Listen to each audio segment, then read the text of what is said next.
भीमथडी जत्रा पुणे येथे 20 ते 25 डिसेंबर दरम्यान सिंचननगरच्या कृषी महाविद्यालयाच्या मैदानावर ही भीमथडी यात्रा जी आहे ती प्रत्येक वर्षी भरत असते. या वर्षीची 18 वर्ष पूर्ण झालेले आहेत भीमथडी यात्रेला.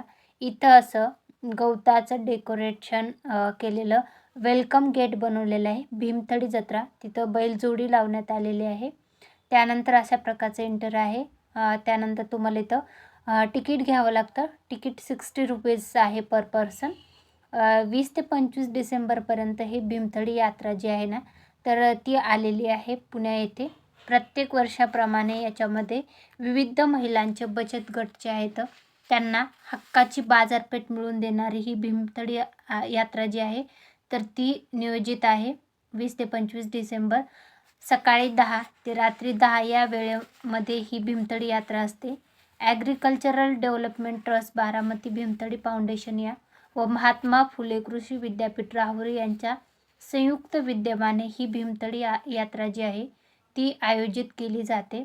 जत्रेत राज्यातील विविध 18पेक्षा जास्त जिल्ह्यातील तसेच देशातील इतर 12 राज्यातील महिला बचत गट व महिला उद्योजकावर 325 स्टॉल उपलब्ध करून देण्यात आलेले आहेत.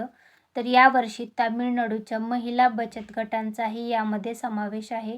त्यांच्याकडले पारंपरिक लोणचे, खाद्यसंस्कृती, वेगवेगळ्या शुगर फ्री बिस्किट म्हणा किंवा मग तुमचे वेगवेगळे कुकीज म्हणा किंवा वेगवेगळे आर्ट्स क्राफ्ट्स म्हणा, विविध राज्यातले विविध क्लॉथ म्हणा, मग त्याच्यामधलं जे की त्यांचं ट्रेडिशनल क्लॉथ आहेत, शाल आहेत, काश्मीर म्हणा, वेस्ट बेंगॉल, आसाम असे विविध. त्यानंतर महिलांचे जे गृहउद्योग असतात त्याच्यामध्ये मग सांडगे म्हणा, भरपूर अशी गर्दी आहे.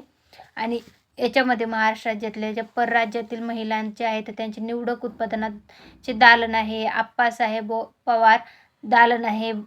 त्यानंतर भौगोलिक मानांकनाचे दालन आहेत, पॅकेजिंगचे दालन आहेत, शेतकरी उत्पादन कंपन्या, मधुमक्षिका पालन आहे, त्याच्यासोबत मध उत्पादक लोकांचा प्रोडक्ट आहे. त्याच्यामध्ये पर्यावरण वाचवण्याचा संदेश देण्यात आलेला आहे ह्या जत्रेच्या माध्यमातून. त्याच्यासोबतच जत्रेला अधिकाधिक पुणेकरांनी भेट द्यावी व ग्रामीण भागातील महिला उत्पादकांना आर्थिकदृष्ट्या सक्षम करण्याचा प्रयत्न आपल्या या खारीच्या वाट्यातून करावा, अशा प्रकारचे हे तुळशी वृंदावनाचं व महिलांना सक्षमीकरण करण्यासंदर्भातला मेसेज देणारा हे डेकोरेशन केलेलं आहे. हे एंट्रन्सलाच देण्यात आलेलं आहे. तुम्ही एकदा एंट्रन्सला गेले की तुम्हाला पुढे लगेच हे दिसून जाईल. त्यानंतर एक शेतकरी बांधव जे आहे त्याच्यासोबतच तिथं पिकवलेलं जे कडधान्य आहेत असा संदेश देणारा एक मेसेज देण्यात आलेला आहे. हे बघू शकता इथं शेतकरी बांधव असणारं जे डेकोरेशन आहे तर ते लावण्यात आलेलं आहे. हे जे विविध दिखावे वगैरे आहेत भीमथडी जत्रेचं जे वैशिष्ट्य आहे तर ते शेतकरी आणि महिला बचत गट यांचं मिळूनच लावण्यात आलेलं आहे. याच्यामध्ये महाराष्ट्राची कला संस्कृती म्हणा, मग गोंधळी, पोतराज, भारुडी, पाथरवट, बुरुण, त्यासोबतच असे नंदी बैल या जत्रेत पाहायला मिळणार आहेत. खाद्य संस्कृतीमध्ये विविध महिला बचत गटाचे जे खाद्यपदार्थ आहेत त्याच्यासोबत हे बघू शकता आसाम राज्याचं जे बांबूपासून बनवलेले आर्ट क्राफ्ट म्हणू शकता तुम्ही डेकोरेशनसाठीचं. त्यानंतर हे बघू शकता जे वारली पेंटिंग असतात त्या पद्धतीचं जे आहे ते राजस्थानचं. त्यानंतर इथं तुम्हाला पर्स वगैरे म्हणू शकता महिलांचे जे बटवा वगैरे आहेत. त्यानंतर इथं महिलांसाठीचे जे ज्वेलरी असतात राजस्थानच्या ज्वेलरी आहेत ह्या राजस्थानच्या लुकमध्ये आपण बऱ्यापैकी बघितलेल्या आहेत त्या ज्वेलरी आहेत.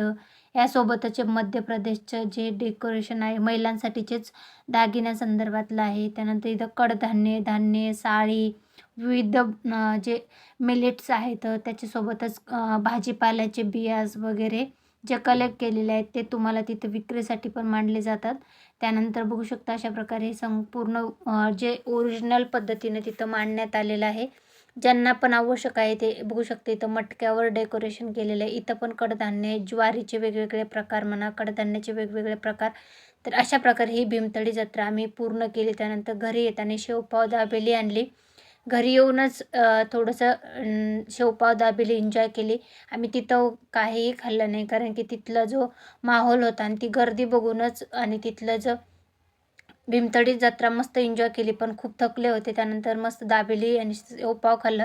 घरी आले, गार्डनला गेले, थोडंसं ORS पिले, गार्डनला 2 चक्कर मारल्या आणि आजचा जो ब्लॉग आहे ना, तो एडिट केला. तर असा होता आजचा भीमथडी जत्रेचा एन्जॉय केला होता आणि त्याच्यासोबतचा आजचा ब्लॉग एडिट केला. तर कसा वाटला कमेंटमध्ये नक्की सांगा.